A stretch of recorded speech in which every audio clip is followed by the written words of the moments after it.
Eh bien bonjour à toutes et à tous, chers amis, j'espère que vous allez bien. On se retrouve aujourd'hui sur un tout nouveau jeu qui s'intitule Star Wars Battlefront. Alors, pour vous avouer, j'avais fait une vidéo d'introduction initialement. J'ai fait la grosse erreur d'inverser le son du jeu avec le son du micro, ce qui fait que ça m'a défoncé toute l'introduction du jeu, le didacticiel, ainsi que les premières découvertes au niveau du multijoueur. Donc là, je dirais, je fais une petite voix off pour vous signaler que là, ce qui va suivre, ça va être une partie qui a été enregistrée juste avant, là, il y a quelques minutes. Donc, qu'est-ce qui va se passer exactement? On a les missions Halo qui vont toujours continuer vu qu'elles sont déjà toutes montées. Ce qui fait que je vais continuer à les enchaîner. Sauf que maintenant, vu que j'ai le multijoueur de Call of Duty ainsi que de Battlefront, pardon, on enchaînera donc avec une mission de Halo. Si un montage est réalisé, il risque d'y avoir deux vidéos de poster en même temps. On ne changera pas le rituel de la vidéo, des 2 à 3 vidéos d'Halo par semaine. Vu que ça, j'ai pas envie de le modifier, j'ai pas envie d'en faire plus, j'ai pas envie d'en faire moins. Sinon, ça peut casser le rythme et être moins intéressant pour vous. Sauf que vu que maintenant il y a Battlefront et qu'il y a Call of, on va s'amuser un petit peu sur les montages, que ce soit des vidéos commentées en direct sur des modes de jeu ou bien des vidéos simplement tirées avec des montages audio, avec des killstreaks, des enchaînements de morts, un peu de tout et de n'importe quoi, tout ce qu'on peut déguster, tout ce qu'on peut prendre sous la main. Donc concernant Battlefront, pour refaire un petit récapitulatif, parce que je vais pas relancer toute une partie, ça va faire peut-être un peu long, vu que vous aurez le spoil juste après, où j'aurai déjà pris des niveaux, ce qui fait que ce serait pas forcément intéressant. Comme je vous l'avais déjà annoncé, et comme vous avez pu voir précédemment sur la première vidéo de Call of Duty, le fameux joueur Nils avec qui je vais souvent jouer. Et donc sur Battlefront, ça va être la même chose, je vais être souvent avec lui et très peu en solo. Concernant le menu, un menu assez basique. Pas de mission malheureusement. Les missions que vous voyez, c'est des petites, en mode de vague. Deux joueurs balancés dans une arène qui doivent survivre à 15 vagues à chaque fois par carte et derrière être sauvés par leurs collègues, donc être récupérés par des avions. Donc c'est un jeu principalement basé sur le multijoueur. Comme vous pouvez le voir, on a quand même pas mal de modes de jeu assez variés, avec des DLC qui vont arriver très prochainement.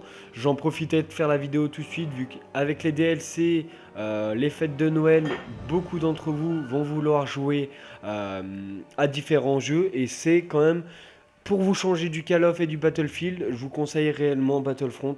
Ça change, c'est accessible à tous les niveaux, à vraiment tous les niveaux de jeu, que ce soit des joueurs confirmés Battlefield qui risquent de s'emmerder peut-être un petit peu du fait que les armes on ne les modifie pas comme on veut, les personnages non plus. Mais par contre, au moins tout type de joueur peut se mettre sur ce jeu. On a de l'escarmouche classique qui constitue un match à mort du 10 contre 10. Cargaison que je n'ai pas encore essayé, suprématie. Suprématie, il y a des zones, ça fait un peu une domination un peu plus élevée, ça fait une bonne domination avec 5 points à récupérer.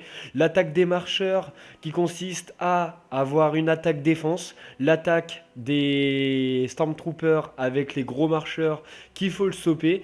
On peut faire comme dans le film, avoir les A-Wing et lancer ses câbles pour arrêter les marcheurs, ce qui est franchement bon. Un bon mode de jeu à essayer que je n'ai pas essayé avec mon compte actuellement.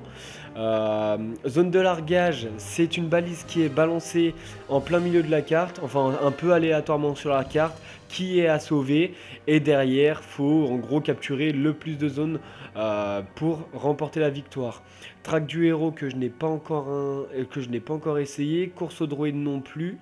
Affrontement héroïque, ça va être le gameplay qui va vous être proposé juste après ces petites explications. C'est un 6 contre 6, 3 héros dans chaque camp, 3 Jedi, 3 3 senior sites qui sont à vaincre.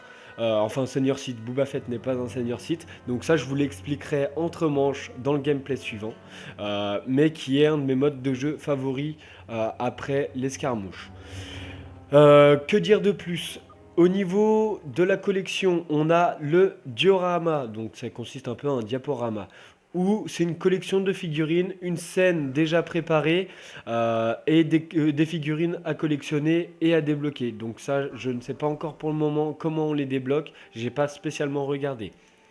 Concernant notre personnage, on a les rebelles avec un certain nombre de personnages à débloquer, dont mon objectif sera donc un peu lointain vu que ça va être au niveau 40, quasiment au niveau 40 que je pourrais le débloquer.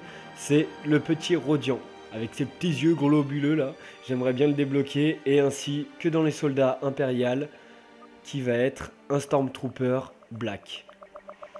Hop, que je puisse descendre un peu plus.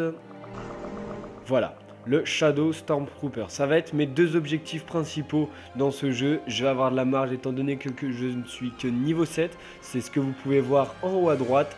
Le petit grade, c'est le niveau. Et ce qui est juste à côté, les 5238, c'est les crédits qu'on gagne pour pouvoir acheter ces fameux personnages. Donc ça va être mes deux objectifs principaux au niveau des personnages. Au niveau des armes, j'ai le DH17 qui faisait partie des armes que je voulais avoir avec le A280 pour bien me venger des gens qui me font vulgairement chier sur le jeu. Ça va être le DL44 qui est hyper puissant, un coup par coup mais extrêmement puissant et extrêmement ravageur vu qu'il est quasiment one shot ou en 2 balles. Dans les cartes c'est des atouts qu'on a lorsqu'on joue. Donc les cartes, c'est ce qu'on doit débloquer et ça nous constitue une main. Une main, c'est quoi? C'est équipé de 2 emplacements vides pour des cartes. Comment les expliquer? Des cartes réutilisables. Est-ce que j'ai le détail? Parce que c'est vrai que j'ai pas le mot exact. Je dirais c'est les deux extrémités, ça va être des objets physiques, une grenade, une arbalète, un fusil cycleur, tandis que l'emplacement central, ça va être un pouvoir. Donc j'ai pas le nom, mais en gros c'est un petit pouvoir tel que le tir ionique. Donc comme ça on va y basculer tout de suite. Donc en gros, hop, là moi j'ai le détonateur thermique pour le moment. Je peux très bien rajouter en deuxième élément le canon à impulsion, mais pour moi personnellement mes objectifs pour les cartes ça va être simple, ça va être le fusil cycleur, l'arbalète laser, la grenade je vais la garder, c'est pour ça on pourra constituer 3 mains au total, là pour l'instant j'en ai qu'une seule. Et en pouvoir, on va appeler ça comme ça pour le moment, ça va être, si je le retrouve, le tir explosif. Voilà, donc qui surcharge temporairement votre arme principale afin qu'elle tire des décharges explosives. Donc pour faire un maximum de dégâts sur une courte durée, mais ça peut vraiment faire des dégâts. Ensuite, pour terminer, les cartes. Alors les cartes du jeu, je les avais trouvées en allant sur jouer, multijoueur si je me trompe pas. Multijoueur, c'est bien ça, choisir carte.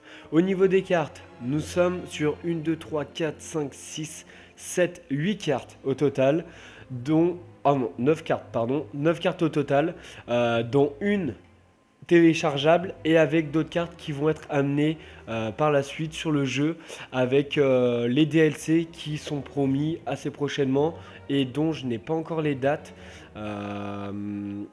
Est-ce que je peux les apercevoir par ici? Ce qui me semblait pouvoir les apercevoir passe saison. Donc il y a 4 packs de cartes prévus pour le moment. Et les dates ne sont pas du tout, pour le moment, ne sont pas du tout annoncées. Donc après ça faudra aller voir sur le site directement et voir ce que ça donne. Au niveau des stats, c'est assez simple. Donc un rang, donc c'est pour ceux qui connaissent Battlefield, ils seront habitués. On a un rang, le total des éliminations avec le ratio. Les morts ne sont pas définis directement ici, il faut cliquer pour trouver les morts. Que je ne trouverai pas bien sûr, vu que je suis bien chanceux. Ce n'est pas grave. Bon bah c'est pas grave, ça on verra plus tard. Au pire je les retrouverai. Mais là pour le moment, non, je ne sais pas où elles sont. Donc là on a nos stats, notre score total, notre temps de jeu, je dirais que ça c'est habituel. Le nombre de pourcentage de parties gagnées, pour l'instant je suis assez chanceux, je suis en positif. Et bien sûr les défis pour gagner des crédits, pour acheter des armes, les objets secondaires pour les mains. Ça va être tout des plus. Pour les parties multijoueurs, il y a certains modes de jeu où on ne peut pas avoir les héros et certains modes de jeu où on peut avoir les héros en cours de partie. Donc sans compter bien sûr comme je vous disais, suprématie des héros, enfin que je ne me trompe pas, affrontement héroïque où on a un 3 contre 3 où c'est d'office où on a des héros. Par exemple sur suprématie, on a des héros ainsi que des véhicules. Comme vous pouvez le voir, là il y a 3 logos avec 40. 40 c'est le nombre de joueurs. Le héros disponible, c'est le logo tout à gauche. Et véhicule disponible, c'est le logo central. Donc, comme vous pouvez le voir, la plupart des modes de jeu l'ont. Et il y a certains modes de jeu qui n'ont ni de héros, ni de véhicule, parce que ça pourrait complètement changer la partie. Sur une escarmouche, vous pouvez bien vous douter qu'en 100 kills, si on a un héros, on peut quasiment tuer toute une partie. Voilà. Donc pour terminer, ce que je voulais simplement dire, pour revenir sur Suprématie, par exemple, pour avoir les héros, vous avez des cartes qui apparaissent sur la carte.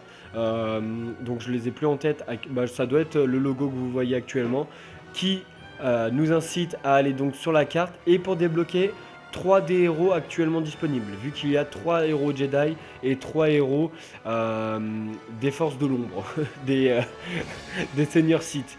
Donc pour le moment il n'y en a que 3 débloqués de chaque côté, mais ils sont quand même largement puissants.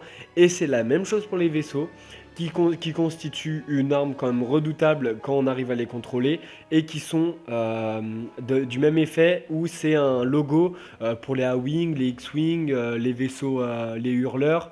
Ils ont leur logo indiqué sur la carte. Bien sûr, un Stormtrooper ne peut pas contrôler un X-Wing, ce qui est complètement logique, vu que si on suit le film, ils ne sont pas programmés pour savoir les contrôler.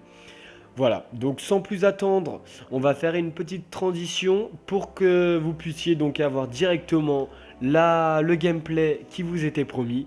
Donc j'espère que ça va vous plaire et que derrière vous serez satisfait et que vous en demanderez plus. Voilà, à tout de suite les loulous. Bah c'est comme ça que j'ai tué Dark Vador tout à l'heure. Tu peux niquer des bâtiments avec ça. Enfin, des bâtiments Oh de Luke tourelles. Skywalker, que la force soit avec moi jeune ami. Youhou, youhou. Attends, il y a un bonus. Regarde, yihihi. Ah vas-y, va au middle, va au middle. J'ai un imposeur thermique là. Bah tiens, il y a Boba Fett en plus.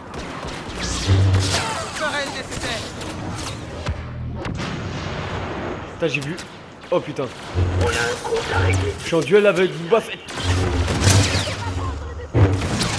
Je vais le défoncer. Si je l'ai défoncé, Boba Fett.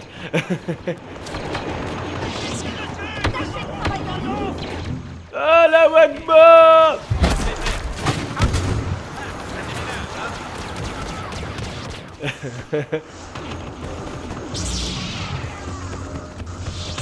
Là j'aimerais bien mon duel de sabre laser que j'avais fait avec Dark Vador tout à l'heure.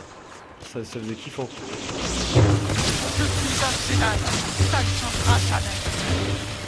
Vous allez tous connaître la même mort. Fuis, faut que je fuis, j'ai plus que 4 de vie, 9. Lavrador est mort. Vous n'arriverez pas à... Ah il m'a tué. Ah putain vous aurez dû le tuer avant. Ouais bah trop tard, ça allait trop vite. Bon j'ai qui moi? Je croyais que j'ai Leila. Vous Non, Luke, incarnez c'est un parfait. rebelle.